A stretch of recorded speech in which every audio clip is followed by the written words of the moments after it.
Hey everybody, it's Doug here, Doug Mr. Guy Board Game Geek, bringing you our next episode of Gloomhaven as we continue our quest through the Black Burrow, which is the very first scenario of the Gloomhaven campaign. We are getting there. Definitely have some things to cover before we get started, some corrections, discussion points, etc. I'm going to get to some of those. I made a few notes, so we're going to get right on that. The first one is an actual correction I have to make, so I'm going to talk about that immediately. So, having not played the Mind Thief before, I realized one of the few flaws in the rules are actually really well done, is that it doesn't really describe the augments very well. And typically on a card, you're going to follow the card in order of its actions. So for example, this Cragheart or Rogue card says attack 3, and then you're going to check these modifiers, and then you're going to discard it. So you usually follow, or lose it, then you usually follow this pattern. Well, with the augments, you don't actually. You're going to do this, and then when another augment card comes into play, it'll go away. But you see, I thought you'd augment it, and then if you did this, you would get rid of it, but it's actually not that way. So this attack actually should be over that, and then this should actually be at the bottom, I think. Anyway, that's just what I think. And so I was playing it wrong by just playing the augment. I should have played the attack followed by the augment.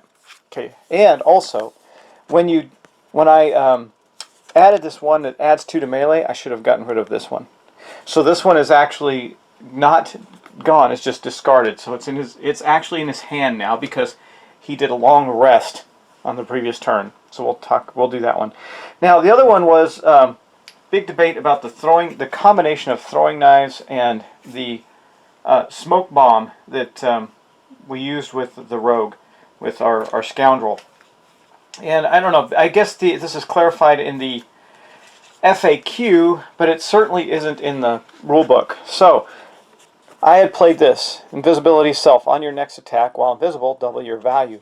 Well, the way the rulebook reads, and it reads this very clearly, so I guess it's changed in the FAQ, is that this is a single attack that hits 2 targets, not multiple attacks. And the rulebook definitely states that. So that's why when I did that, I thought I could attack. You know, thematically it makes sense. Your scoundrel's reaching into his cloak, pulling out 2 knives and throwing them at the same time at 2 different targets.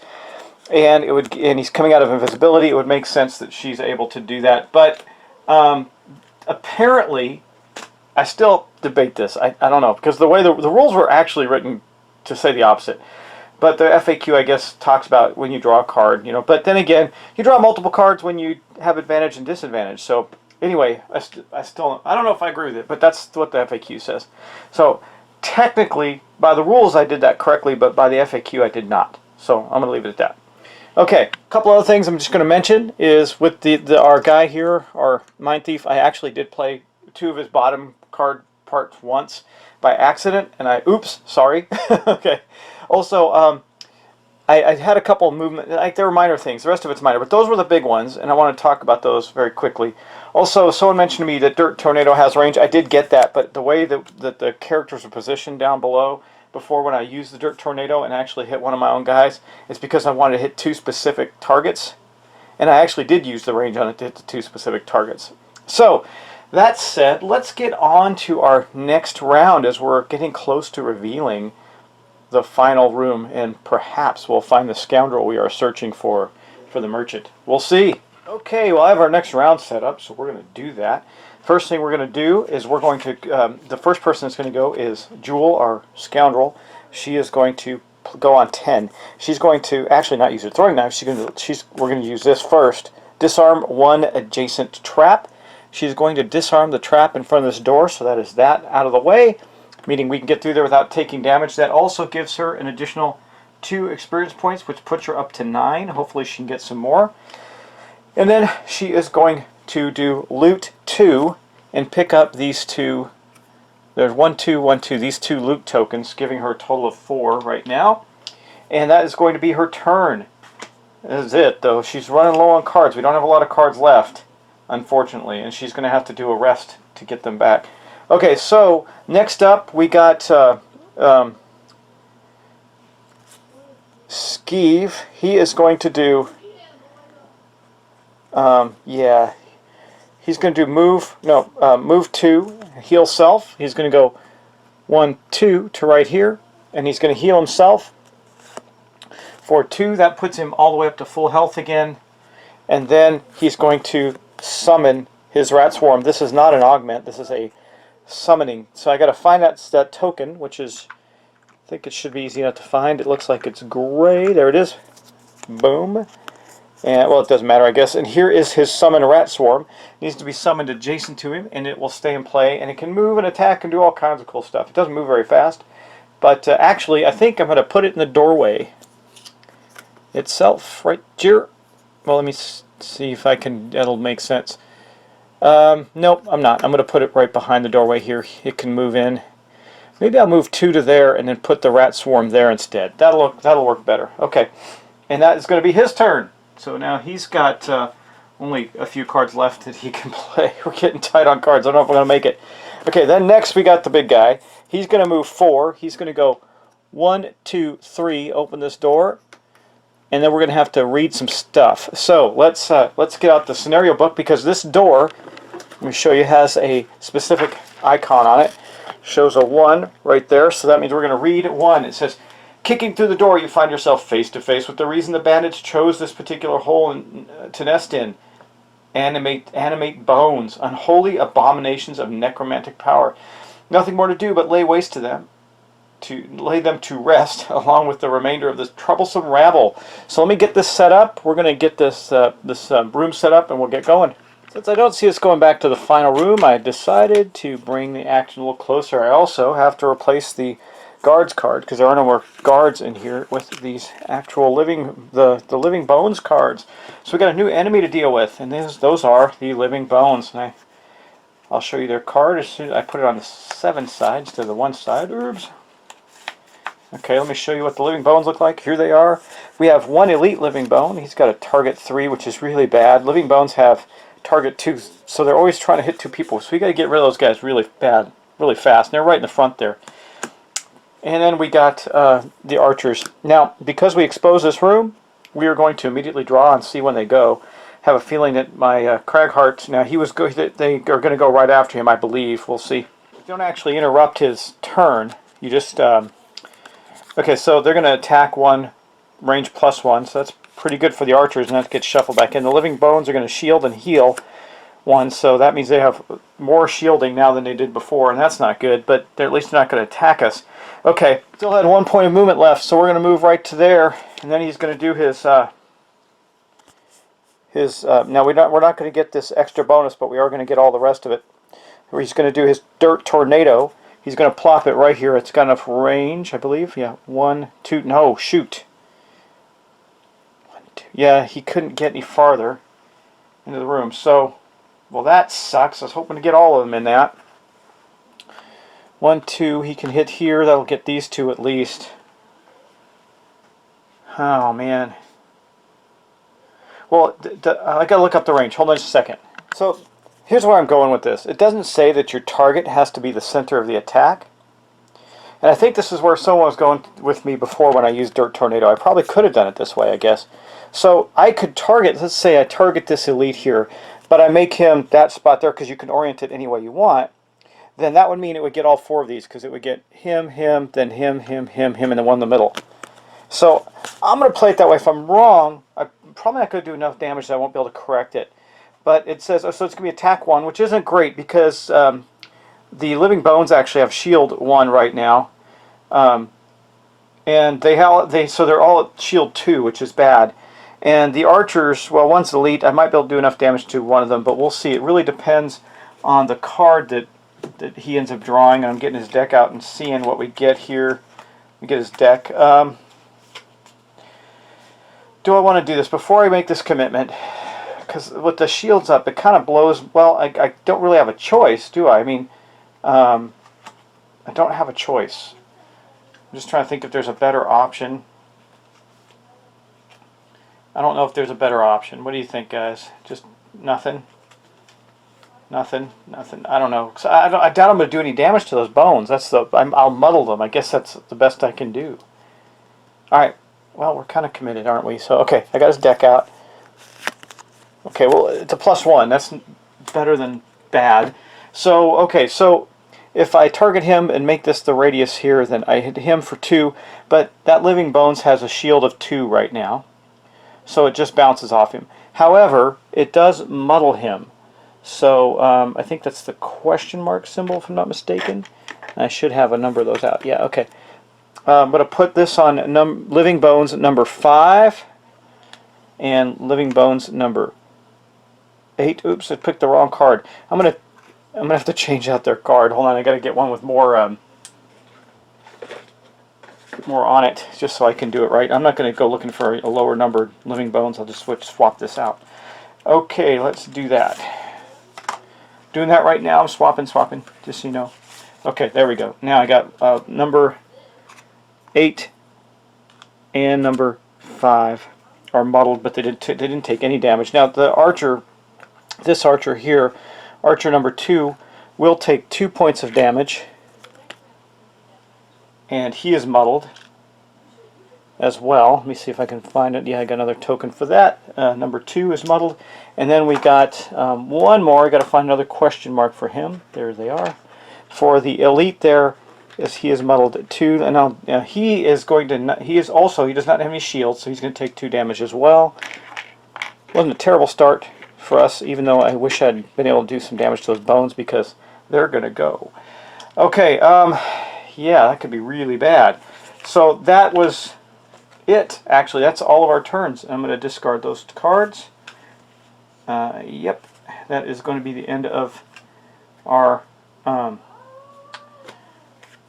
actions. Yep, there we go. Okay, guys, so that is going to be the end of that. Let me just double check some things, and then we'll get on. I'm going to have to do both the bad guys' turns now. Okay, by the way, the Cragheart got to fulfill his personal agenda, explore, reveal a room tile by opening a door on your turn during the scenario. That's why he did that. He wanted to make sure he got in there and was able to make that happen. So he did. Woohoo for him. Let's see if he lives now. Alright, I mean, our guys only got a few cards left. They're going to have to probably take a short rest at the end of their turns to recycle some cards for this final assault into the room here. Alright, but let's start with the, let me see, the Living Bones are going to go next. They shielded and healed, but they took no damage. So that card is going to get reshuffled at the end of the round. Now the archers go. The archers are they're not going to move. So the only one they can attack, because their attack range is a 5. So they are both going to attack our Cragheart, but they are going to do so at disadvantage because they are muddled. So, and right now their attack is +1. So the the archer is going to be a 3, and the big guy, we're going to do the elite first. Let's see what he gets. A +0 and a ×2. Okay, well we avoided that because it's going to be a +0, and then we're going to reshuffle that deck. So that's going to be 4 points to our Cragheart. That puts him down to 3, and then let's see what the regular bandit gets, and then we're going to have to try and do some healing on him, hopefully. A 0, so it's going to be, he's going to have to get rid of a card, guys, to survive. And he's got enough, he can do it, he can get rid of a card, I just really don't want him to. He's definitely not getting rid of the 2 cards that have healing on them. Okay, he's going to get rid of his crater attack, because he's going to be left with these that both have heals on them. And since he took the brunt of that attack, he's going to have to do something with it. Okay, so that was the end of that round. Let me see, did I generate anything interesting, like any power? I did. Okay, no, I did not, because he used that for movement. So there's no elemental powers that were generated that turn, and we are on to the next turn. Wow, this is This is rough, man. Okay, well, let's see what we're gonna do here. Wow. I think at the end, man, I don't want to do a short rest with the rogue quite yet. I want to try and use these last 2 cards. Our Mind Thief has 3 cards left. I'm going to break for a second and come back. Okay, our guys are going on a 4, a 4, a 29, and a 71. So that's going to be very interesting to see how that works out. Yeah, okay, so let's draw the cards for the bad guys now. I don't know if we're going to win this, guys. Might go all the way to the end just to not win. The archers are going to move -1, attack +1. That's not good. And the living bones... Oh, wait. Sorry, guys. I got to reshuffle all of this because of the... I should have done it at the end of the last round. It's going to change what they do. So I'm shuffling up the archers' cards because it had the little shuffle symbol on it. Okay, shuffling up one of those cards. Let's see what we get. Boom. Same thing. Move -1, attack +1. Okay, then we got to shuffle the bones up.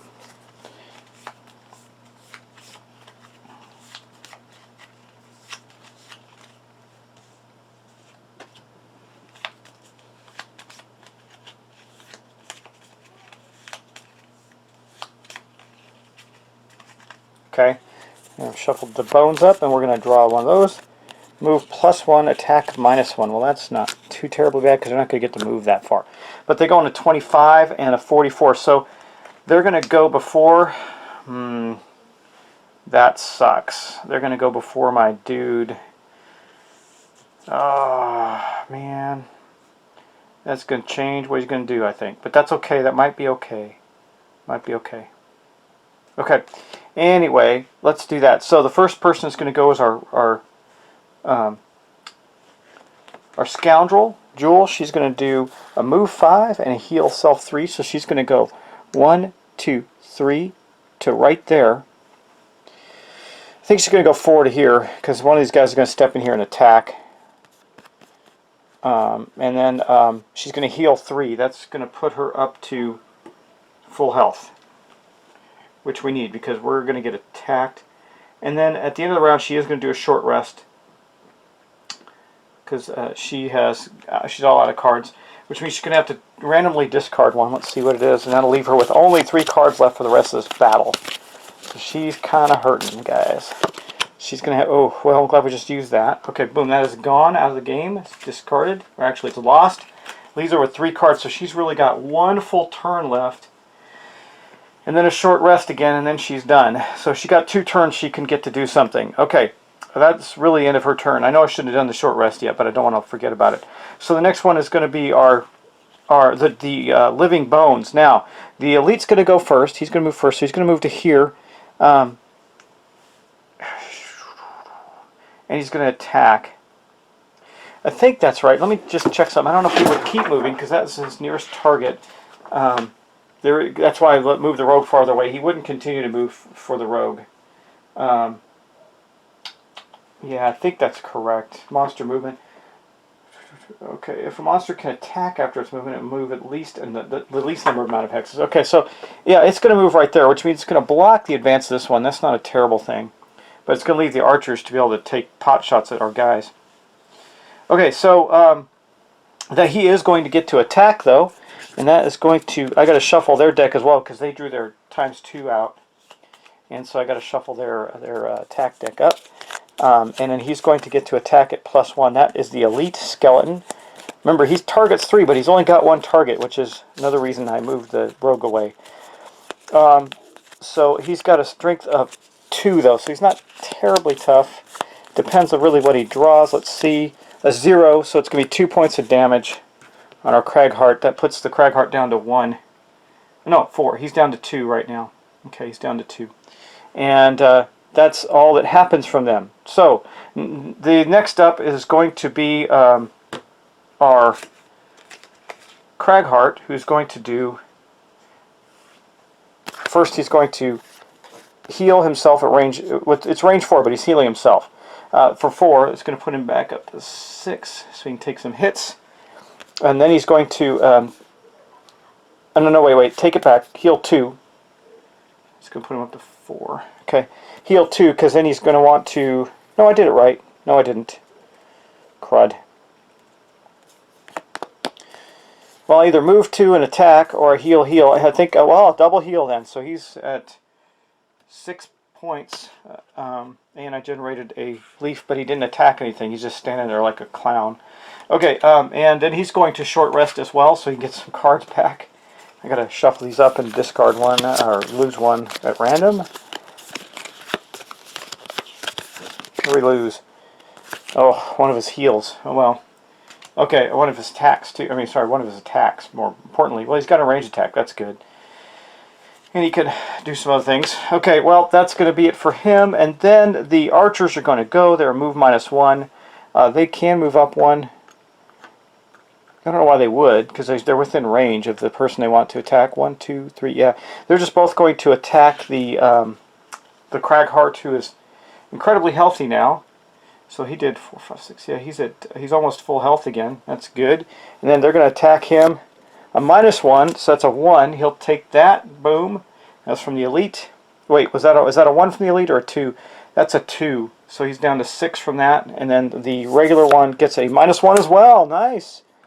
All right. So that was a 1. So he's still doing pretty good. Whew! Survived that round, guys. It's a rough round, and we're not done. First off, the rat swarm is going to move to there. It is going to get in there and start fighting at some point, but we're then going to do move 4. Yeah.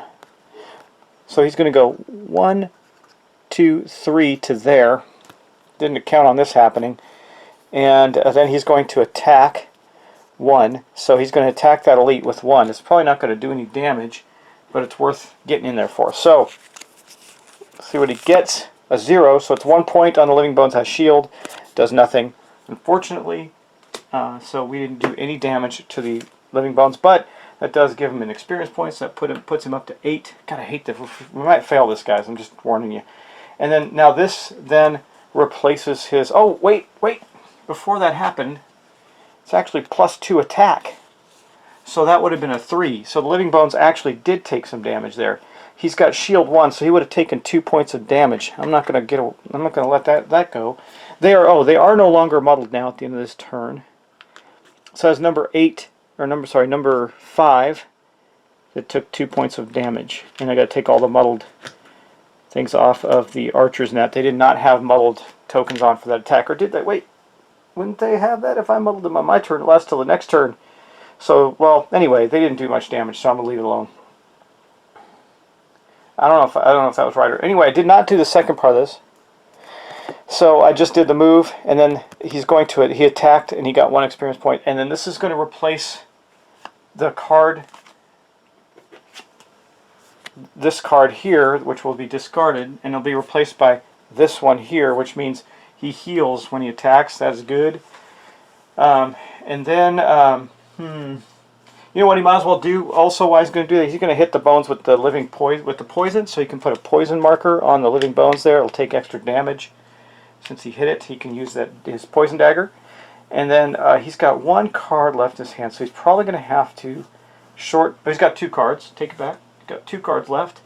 And if he shorts rest, he's going to get rid of one of them, or he can play the 2 cards. Let me look at the 2 cards he's got.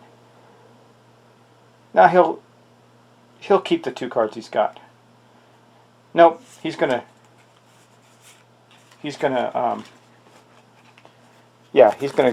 short rest too, because we need the cards back. Okay, what's he got?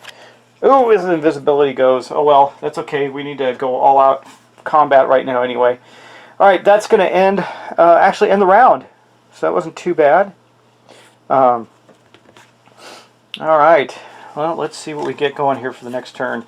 All right, let's set up the next turn. So this is going to go to waning. Nobody needs to shuffle any decks. Nope. We're just going to move on to the next round. I'm going to have to seriously edit that. Sorry, guys. I was not showing you the action. Okay, I'm trying to figure out where to move him. I got a move 4 and a move 2. I could do one of these 2 things, right? So I could attack 4 and then do the move and muddle. I could go 1, 2, 3, 4. I could attack this archer. I think that's what I'm going to do. Well, the elite does more damage, right? So I could attack 1, 2, 3. I can't attack the elite with an attack 4. I think I'm going to do that. I'm going to attack the elite archer, range 5. Okay. So let's do, and it's going to disarm. So let's get his deck out and do that attack. Let's see what we get. Okay. So, oh, +0. Okay. I mean, most of their decks are +0, so I'm surprised I didn't hit those sooner. That is going to put 4 points of damage. The elite archer does not have shields or anything, so that's 4 points of damage on archer number 1.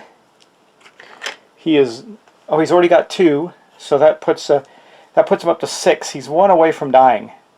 We actually might pull this off. That would be awesome. Okay. And then it is going to then also disarm him. So let me get a disarm token out. Thought I had one out already, but I can't seem to see it. Yeah, there it is. Okay.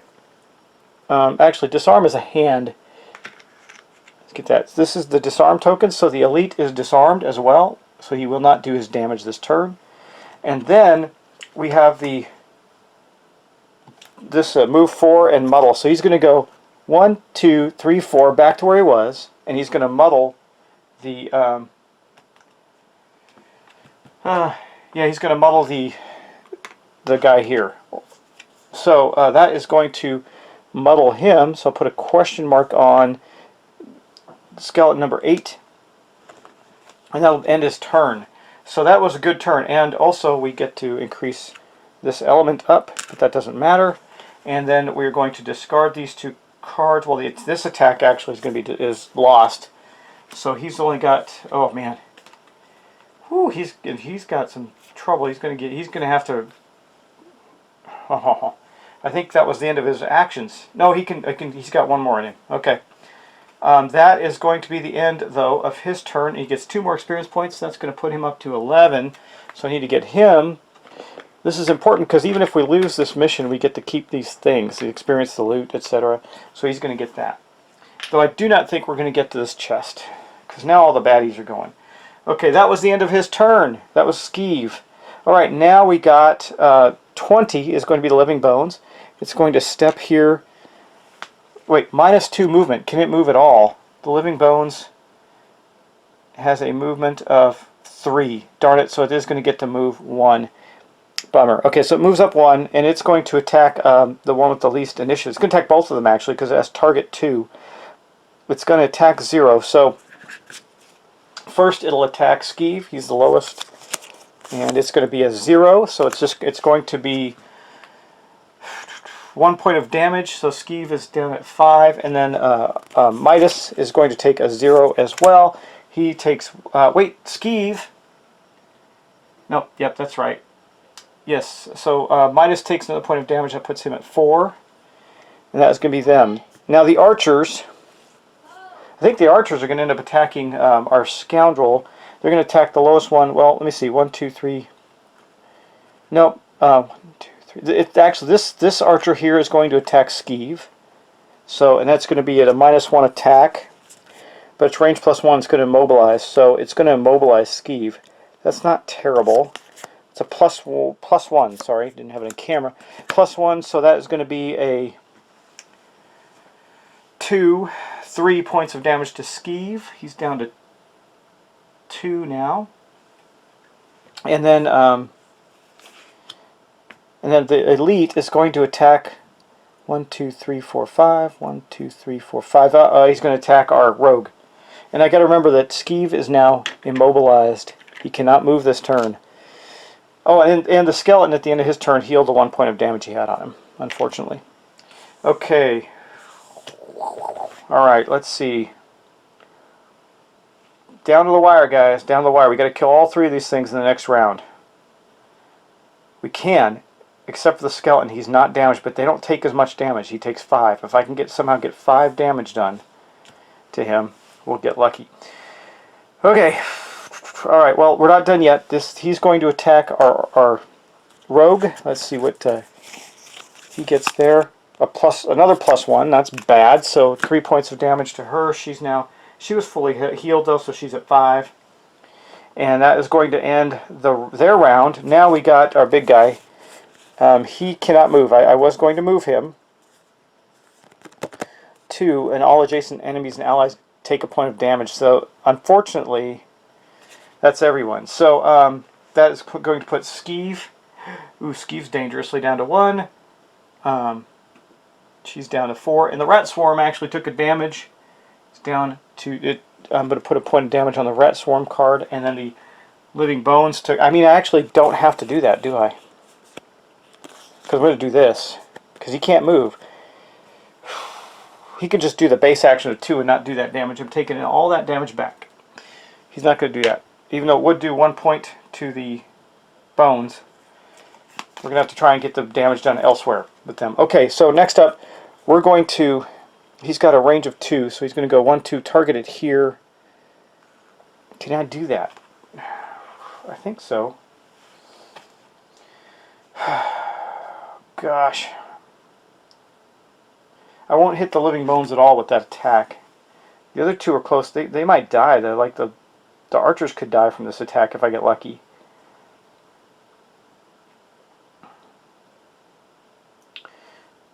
Well. Huh.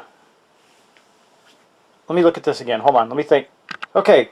Just before I forget. Actually, this archer here, number 1. Yeah. The elite was actually disarmed. So the damage that was done to our rogue did not happen. So I'm changing that back. And then now we're going to go with our big guy. I was trying to decide on how to do this. And if I'm playing it the way I just played it, then I could go 1, 2 out and put the center right there. 1, 2, put the center right there and hit them, but miss the skeleton, which is probably the best way to do that. And I think that's what I'm going to do. Hopefully that's right, guys. Tell me, if I'm wrong, but tell me. That will muddle both of the archers. Not that it's going to matter. I think at least the elite will die. I hope, anyway. And then there is a earth element to burn, so we're going to burn that. Give me +1 attack and an additional experience point. Notice he doesn't get experience points as fast as the other guys do. So we're going to hit the 2 archers. I think we'll go with we're going to go with number 2 first. Because that one's close to death. I want to see what happens with number 2. Let's see.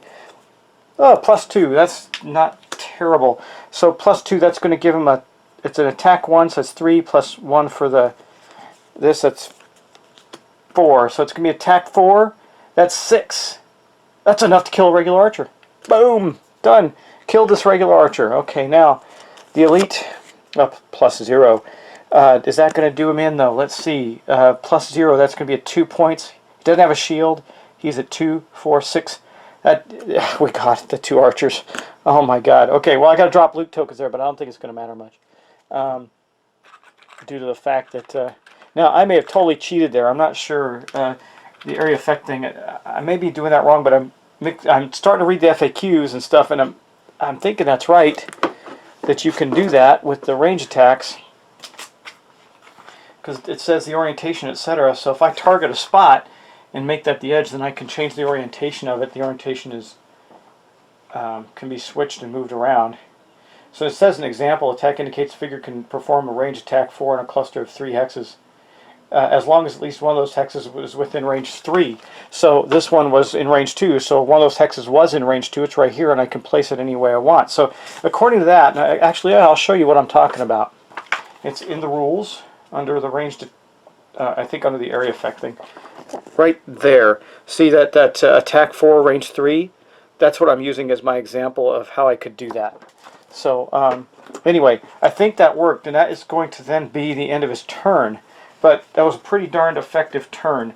Unfortunately, he's going to have to short rest again and go 1.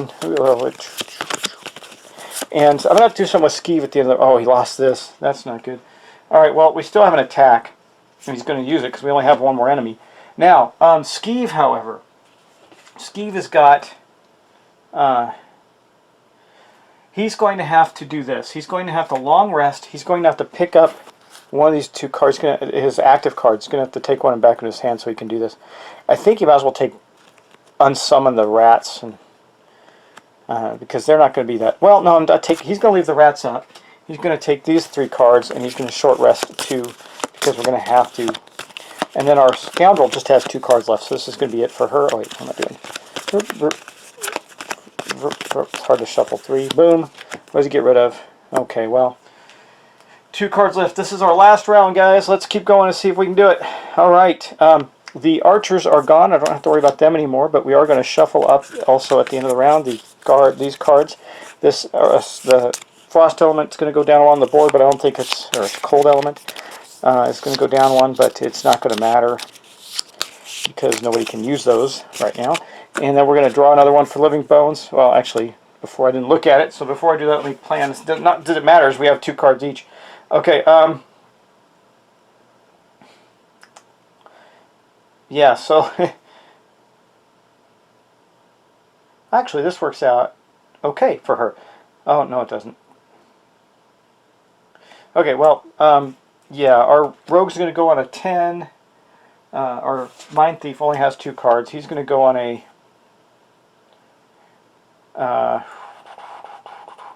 he's going to go last, isn't he? So he's going to go on a 71. And then our Cragheart, who also has only 2 cards left, is going to go on a 29. So let's continue on. Now we're going to draw this Archer's card out, or Bones card out, rather. It's a move. It's going on 45. Move 0, attack 0. So the first one's going to go as our rogue. She doesn't have 2 targets. And she might get out of the way of the... Yeah, she's going to step back 1. That still leaves him within range. She's only going to get to do 1 attack. So she used this card to move 2.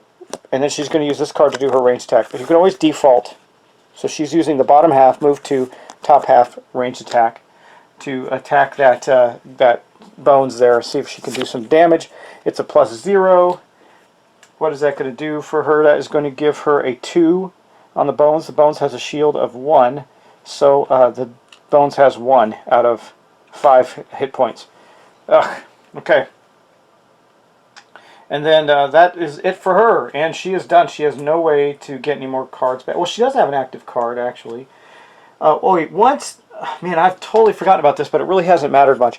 One of your next 4 attacks targeting enemy adjacent to none of their allies gets +2 attack. So if she would have used this right now, that would have given her another experience point. And it would have been 3 to the Bones instead of 2. It does say melee attack? Does it say, nope, just add +2 attack. So it actually gained 2 more.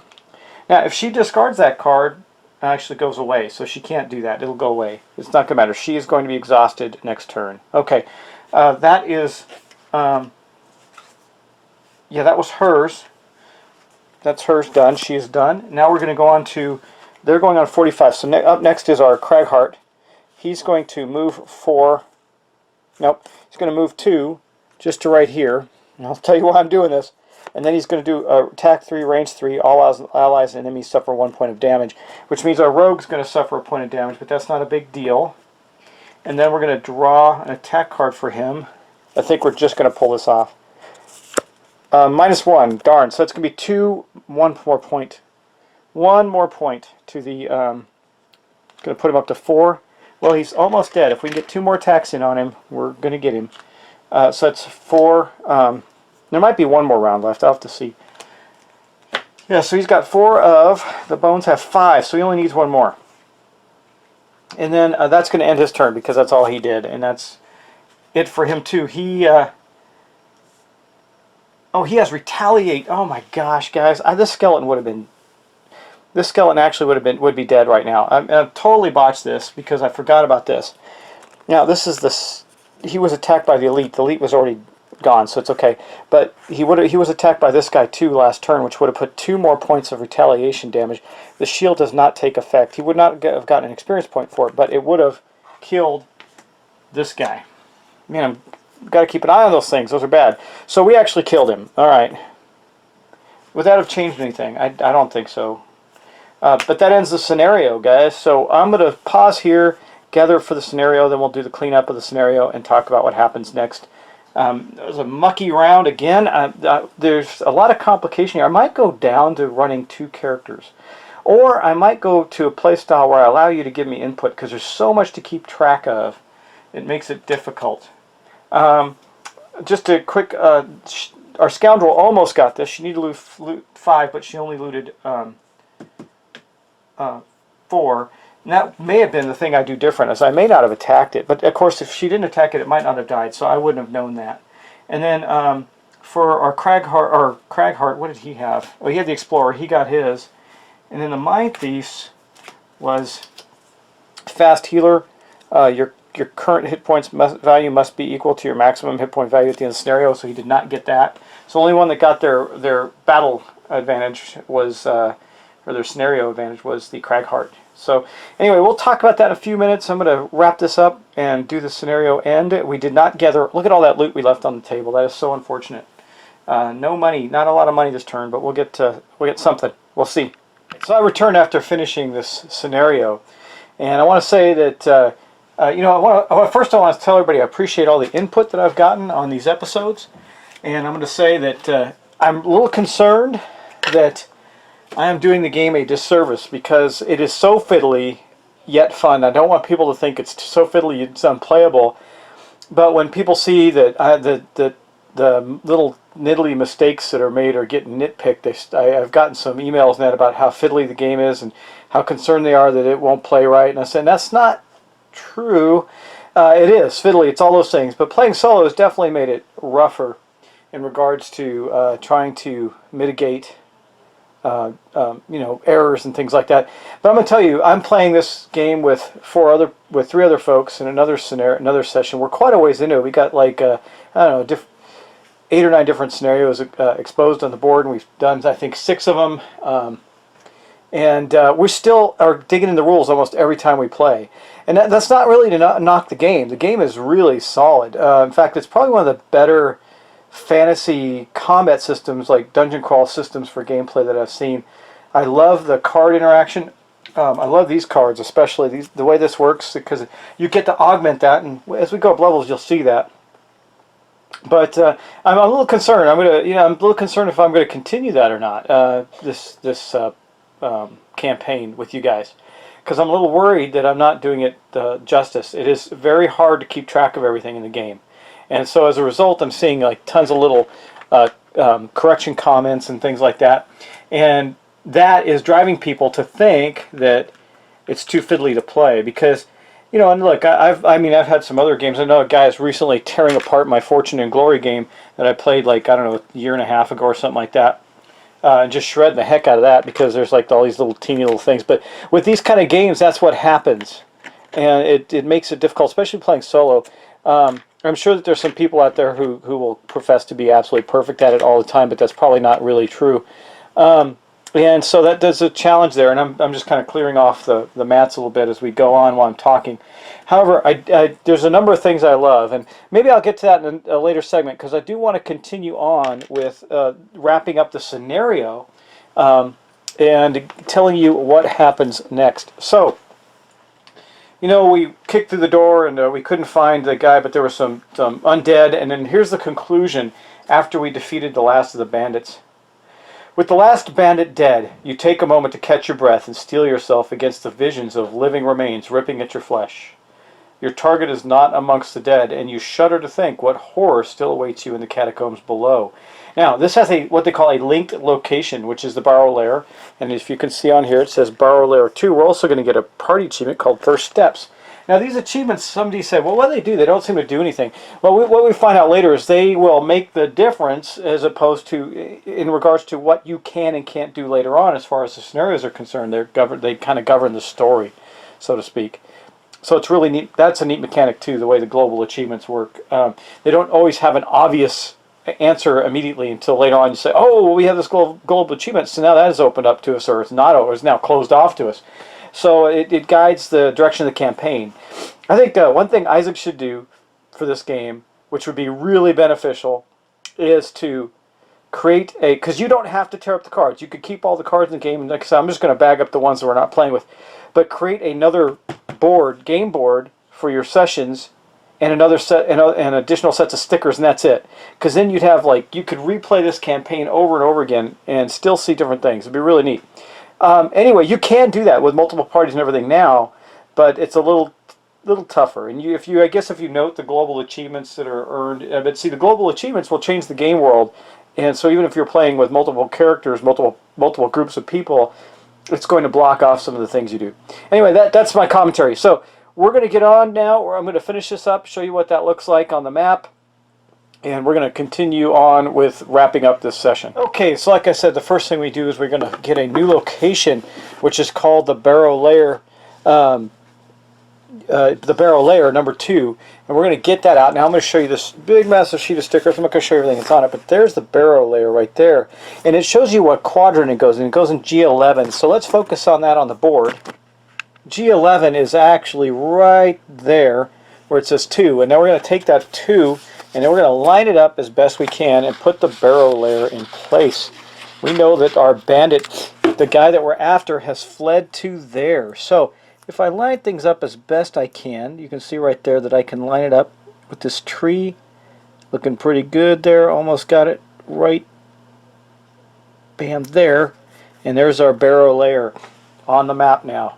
Next thing we're going to do is we're going to take the party achievement called First Steps. And I'm going to write that here in the achievement section. First, my pen will work. Come on, pen.